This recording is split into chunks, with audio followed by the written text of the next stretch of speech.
Hello and welcome back to Twist, that's This Week in Steam, where we go over the latest developments in the world of, well, Steam.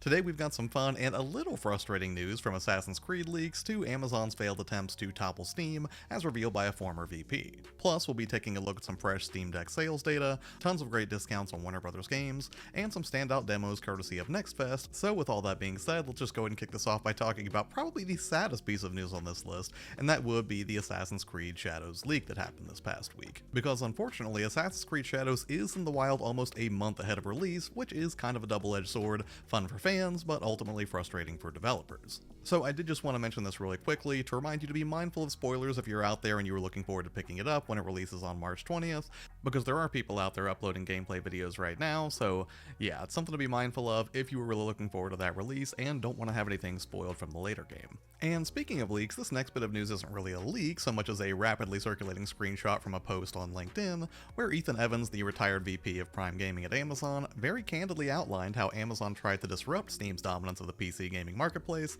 and how those plans ultimately failed. And I'm not sharing this to say like company X or Y is evil or anything like that, but rather it is inherently interesting to see how these massive corporations are duking it out in the arena of the free market. Now I have provided a link below directly to the LinkedIn post where he kind of went over this, and I highly recommend you read it because again, it is really fascinating. Some highlights include Amazon's buying out Reflexive Entertainment to try to scale it up and compete, which didn't work, reflections on Luna, their Stadia-like streaming service, and it basically culminates in Ethan admitting that they just underestimated Steam's deep entrenchment in the hearts and minds of PC gamers everywhere. And that's kinda crazy because if any company had deep enough pockets to make an attempt at this, it would be Amazon. As of this recording, Amazon's worth over $2 trillion, while Valve is worth about $10 billion. Granted, that's a little bit of an oversimplification, but the point is if any company were going to brute force their way into PC dominance over Steam by sheer virtue of throwing money at the problem, Amazon would have been a safe bet, and yet they still couldn't get any real traction, primarily, as Ethan explains, because of a major misstep in understanding Steam's user base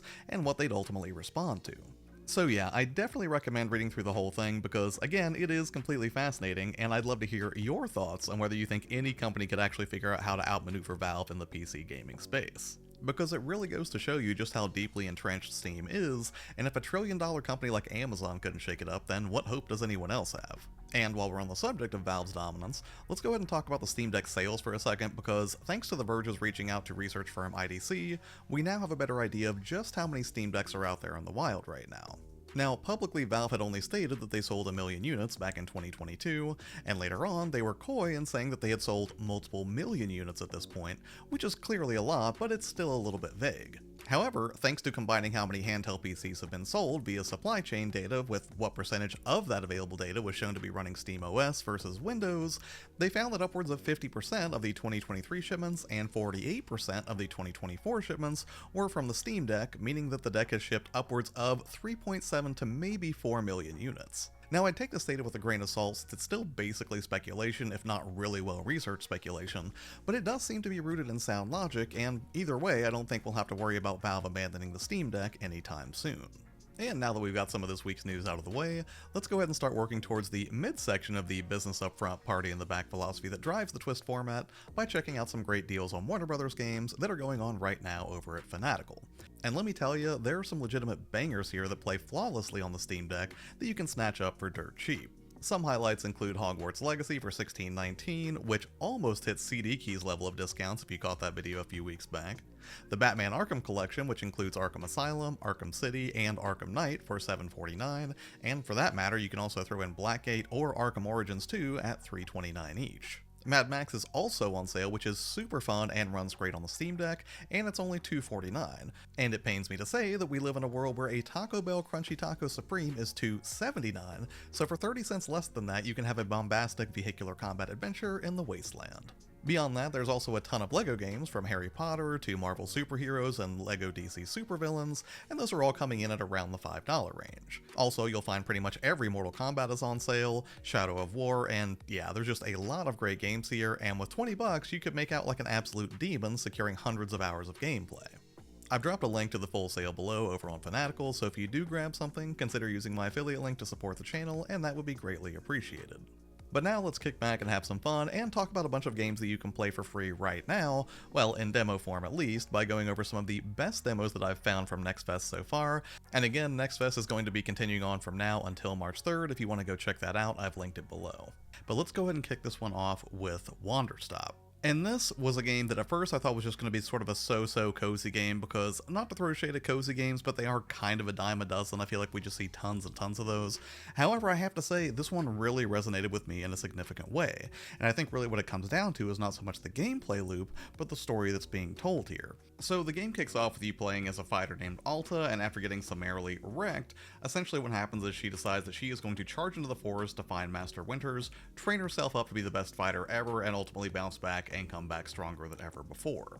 However, very quickly, her plans get derailed after she finds that her sword is now too heavy to carry and ultimately collapses in the forest. Shortly thereafter, you get rescued by a man named Boro, who runs a tea shop in the middle of this forest, and implores you to basically abandon your quest at least temporarily to take some time off and relax just making some tea. Naturally, as a very headstrong character, initially Alta is not on board with this idea at all, but after some time passes she eventually warms up to Boro at least a little bit and decides to stick around and give herself some time to unwind and recharge. And that's really the thing that I love most about this, is it's a game that really implores you to do exactly the same. It's clearly imparting a positive message here, and that's something I can get behind, and if you're somebody who's also a fellow content creator, it's also a game that I highly recommend, because it does reinforce those good habits. And as somebody who's personally always keeping an eye on the clock and tracking time and trying to think about how can I squeeze the most production that I can out of any video that I put out here on the channel, this was an incredibly refreshing change of pace, because it forces you to slow down at least initially, before it lets you just sort of run wild and really take full advantage of the mechanics on offer.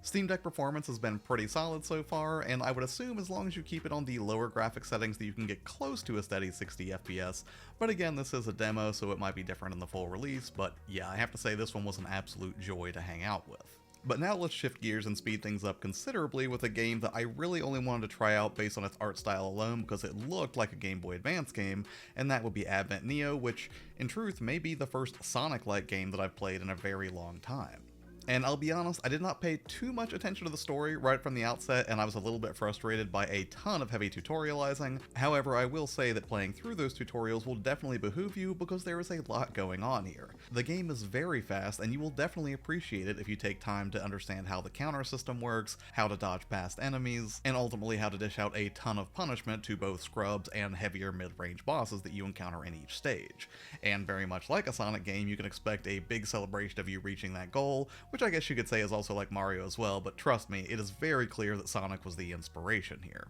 And while at first those mechanics seem to be pretty overwhelming, I will say that if you have any experience with fast-paced action games or 2D platformers in the vein of Sonic, you will definitely acclimate to this quickly, and I wouldn't go so far as to say it's a button masher, because it definitely requires some finesse to get the best experience. However, I can say that it did not feel so punishing that I ever got frustrated, and anytime I did meet an untimely end, either because I missed a jump, or because I just got completely wrecked by a boss that I encountered, it did put me back into the action very, very quickly, which is something I think you absolutely need in a game that's as frenetic as this one. So if you are the type of player who appreciates a retro challenge, and also all of the difficulty that comes along with that, although maybe slightly tempered for the modern age, this one's definitely worth a look. And so far on the Steam Deck, the performance has been effectively rock solid. And for this final selection in terms of the demos that I like the most out of what I've played from Next Fest so far, I have to give props to Afterblast. Now, I really didn't know much about Afterblast, I just thought that the cover art for it looked cool, so this is very much a situation where I'm just judging a book by its cover and jumping in, or in this case a game I guess. And essentially, it's a first-person co-op shooter, and despite the fact that it is a roguelite, which is not always my cup of tea, I absolutely had a blast with this because it really just plays out like a first-person Returnal, with plenty of Doom elements thrown in for good measure. And in stark contrast to Advent Neo, this has very little tutorializing to speak of. You might get one or two info screens that explain the basic mechanics of using currency to open up passive effects or active effects or opening weapons crates that you find out in the world. But if you've ever played a first-person shooter before, you're probably going to feel right at home here. Essentially, you go through a gate that is red, it becomes green to let you know you've already been through it, and then there's a red gate that opens up after you clear a zone of enemies. Now for the demo, they only had one area to explore initially, but I promise you it puts up a significant challenge, and while at first first, I thought I really had gotten the hang of it, where you can kind of just, destroy enemies from a distance and then use your hook to get in close and harvest them for resources, and that would kind of be the loop. I was not expecting the brutal difficulty I was going to get from the first boss in this area, and even though I held my own pretty well through that first health bar that he had, ultimately he did win out in the end, and I lost my first run after about 20 minutes of play, and immediately I wanted to jump back in. I have not jumped back in yet, but suffice it to say, this is a game I will definitely be keeping an eye on when it finally releases, because this is just incredibly fast, video gamey fun, and I can only imagine how much fun it's going to be if you're playing it with a friend. Alright, so those are my top 3 picks from Next Fest so far, and I say so far because I'm sure I'm going to dive into at least a few more this weekend while I just kind of unwind a bit and start working on the next batch of videos for the channel. But hey, if you'd rather not play a demo and just want to play some full-blown games, here's a few that I'll throw up on screen right now for whoever wants to redeem those. So thanks for sticking around this long for the next episode of Twist. This is, again, a format that I'm playing around with and still trying to kind of find my groove, as it were, but I do think it could be really fun and promising moving forward, but we'll see what happens. Now, as far as other videos that are upcoming on the channel, next week I will be keeping this demo fest alive with a deeper dive into 5 particular demos that I've been having a blast playing recently, and then after that I'll definitely be leaning hard into spring sale content, since that is kicking off on March 13th, so stay tuned for that. As always, thank you so much for your time, and if you have any feedback on what you would like from future episodes of Twist, if it's a format that does manage to stick around after, say, a month or so, I would love to hear about it in the comments below. As always, have a tremendous day, and I will see you on the next one. Bye.